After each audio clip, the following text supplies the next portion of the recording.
জনজাতি কল্যাণ দপ্তরের উদ্যোগে রাজ্যে আরও 2টি স্পোর্টস স্কুল গড়ে তোলা হবে, জানিয়েছেন যুব বিষয়ক ও ক্রীড়া দপ্তরের মন্ত্রী টিঙ্কু রায়। তিনি উদ্ভাবনী ভাবনা নিয়ে খেলোয়াড় তৈরি করতে পরামর্শ দিয়েছেন।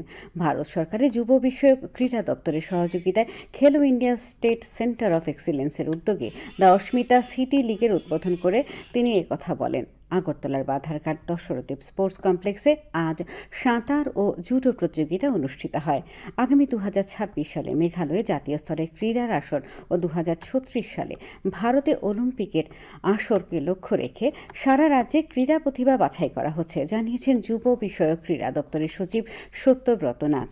ক্রীড়ামন্ত্রী নিজেদের দুর্বলতাগুলি চিহ্নিত করে তা দূর করার উপর গুরুত্ব দেন।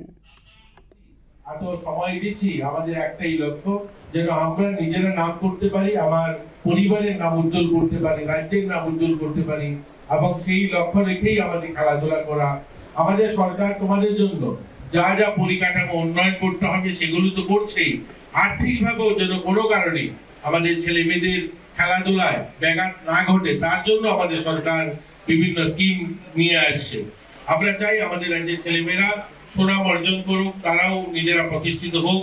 আমাদের ট্রাইবাল ওয়েলফেয়ার দপ্তর থেকে আরো 2খানা নতুন স্পোর্টস স্কুল, এটা যেমন একটা স্পোর্টস স্কুল, আরো 2টা নতুন স্পোর্টস স্কুলের ইনিশিয়েটিভ নেওয়া হয়েছে। খুব শীঘ্রই সেটা শুরু হবে।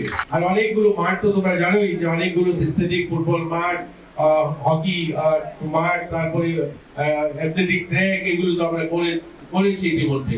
আমাদের প্রয়াস রয়েছে আরো পরিকাঠামো উন্নয়ন করা।